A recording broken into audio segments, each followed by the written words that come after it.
Roman, voilà, qui est représenté ici, est né là, c'est à Saint-Barnard, 830. Et c'est une ville qui s'est vite industrialisée, enfin, avec l'artisanat, qui est devenue riche et qui a été convoitée par les seigneurs aux alentours. Donc, pour se protéger, on a fait une première muraille, un premier rempart. On était au XIIe siècle. Et puis, petit à petit, la ville a encore progressé, beaucoup d'artisanat. On faisait le travail du cuir, il y avait de la soie, les tissus et surtout les drapiers qui existaient aussi. Donc, un gros artisanat. La ville s'est donc étendue un petit peu en dehors des remparts. Et toutes ces personnes qui se sont installées en dehors ont voulu aussi être protégées, bien sûr. Donc, on a fait au XIVe siècle un nouveau rempart. Voilà. Et là, en ce moment, nous sommes ici, dans la rue Saint-Nicolas, donc entre les deux remparts. Oui, effectivement, parce que l'Isère a été un fleuve, une rivière navigable pendant très longtemps. Dès l'Antiquité, des bateaux circulaient sur l'Isère. C'était un axe commercial très important qui reliait les Alpes à l'embouchure jusqu'au Rhône et ensuite du Rhône jusqu'à la Méditerranée ou vers Lyon. C'était le quartier Saint-Nicolas, c'était le quartier des bateliers et des mariniers, parce que l'Isère était navigable, il y avait énormément de bateaux, donc ça a créé des emplois, les mariniers et les bateliers. Et donc, ils étaient contents d'être là au bord de l'Isère, parce qu'ils travaillaient sur l'Isère, donc ils ont fait une église, c'était l'église Saint-Nicolas, donc c'est le saint patron des mariniers et des bateliers. Et ici, nous sommes sur le port Saint-Nicolas. Il y avait plusieurs ports tout le long de l'Isère à Romans, il y en avait 8.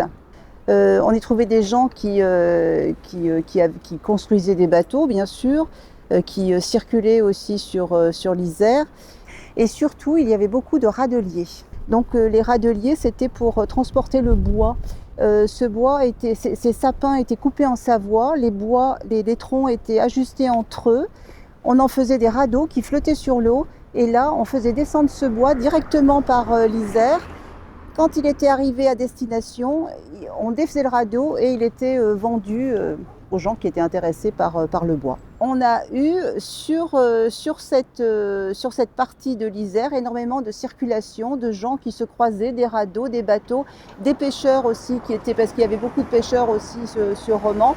Donc c'était vraiment une activité très très importante qu'on ne peut pas imaginer maintenant en voyant cette eau calme et douce. Ceci évidemment en raison des barrages hydroélectriques qui ont été mis en place sur l'Isère. Puisque en 1864 est arrivée la gare à Romans et de ce fait la gare a été une concurrence au transport par l'eau puisque c'était plus facile, plus rapide.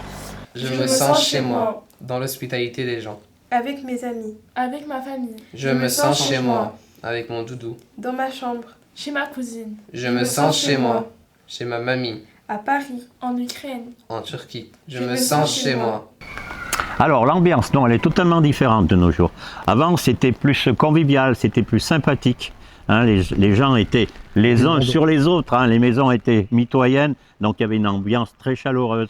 On mangeait ensemble, on discutait, voilà, on parlait de la pluie et du beau temps. Aujourd'hui, voilà, mais maintenant c'est totalement différent. Déjà, il y a moins de monde. Les gens sont plus individualistes, Ils parlent plus avec leurs voisins, c'est comme ça maintenant, ils parlent à un petit téléphone, voilà. Et puis il y a beaucoup moins de monde et beaucoup moins d'enfants aussi, c'est surtout ça. Alors la population était très il y avait beaucoup de nationalités, c'est-à-dire qu'il y avait des Arméniens, il y avait des Italiens, il y avait des Espagnols, des Polonais, et ils s'entendaient tous. Pourquoi il y avait toutes ces nationalités?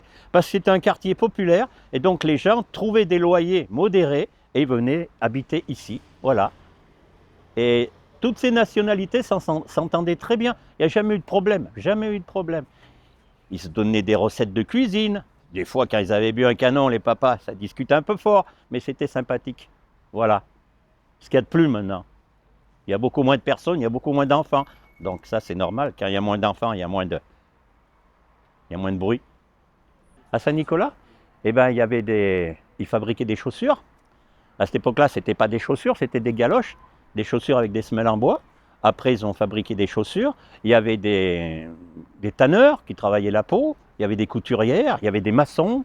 Il y avait tous ces métiers d'art qu'on appelle des métiers artisanaux. Il n'y a plus maintenant, il y en a de moins en moins. Il y avait des nourrices, il y avait beaucoup de nourrices aussi, des dames qui élevaient les petits, voilà.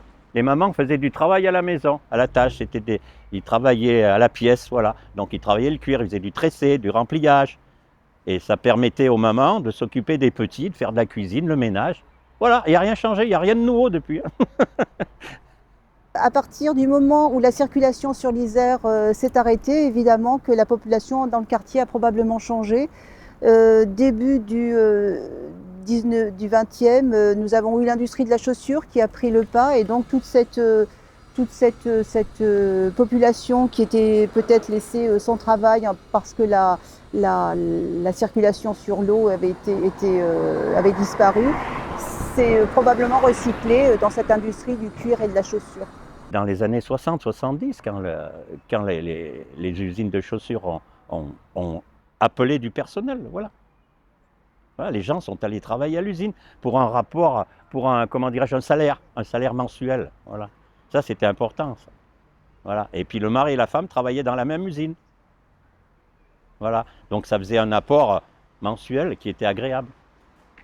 Et ils travaillaient énormément, ils travaillaient beaucoup, beaucoup. Après, c'est quand le monde moderne est apparu, quand les usines de chaussures sont construites, quand on a commencé à construire des nouveaux immeubles, tout ça, donc il a fallu du personnel, et ça, les quartiers populaires ont un peu disparu, parce qu'ils ont trouvé des appartements qui étaient beaucoup plus agréables, hein, qui avaient des grandes fenêtres, de l'eau courante, tout le confort moderne, quoi. Donc voilà, la vie sociale s'est simplement déplacée et s'est améliorée, heureusement. Mais il y a toujours une vie sociale, mais elle était différente. L'association, c'est la Communie de Saint-Nicolas. C'est une association caritative qui a pour objectif d'aider deux types de personnes. Les personnes âgées du quartier, pour lesquelles on offre un beau colis de Noël chaque année au mois de décembre. Et la deuxième, c'est pour aider les enfants qui ont des maladies orphelines. Mon rôle dans l'association ? Je suis le maire de la commune libre Saint-Nicolas parce qu'une commune libre a un maire. Alors, ce qui fait qu'à Romans, il y a deux maires. Il y a Madame Toraval et puis il y a Jean-Claude Autonne, le maire de la commune libre Saint-Nicolas. Et la vigne a été plantée ici en 2001. Mais c'est tout simplement un symbole parce que beaucoup de communes libres ont une vigne. Je connais celle de Montmartre, je vous citerai celle de la République des Canuts à Lyon. Et il y en a une pas bien loin, il y a la vigne de Saint-Donat. Il y en avait une à Die. Si vous voulez, sur l'ensemble des communes libres que nous connaissons, il y en a à peu près 8 sur 10 qui ont une vigne par symbole. Voilà. Ce que vous voyez ici, là, ce sont des parrains. Parce que pour faire des colis de Noël, pour les enfants, il faut récolter de l'argent. Donc on a un parrain par pied de vigne. Alors là, ici, vous avez Monsieur de Gregorio, Nicolas, et ce sont des joueurs de rugby. Je me sens chez moi quand je suis chez moi. Je me sens chez moi quand je suis chez moi. Je me sens chez moi quand je suis chez moi. À la côte des Cordeliers, nos cités, tout en haut, à droite, quelques mètres, route, à gauche, itinéraire 10, descente, pente, V, 30, allée.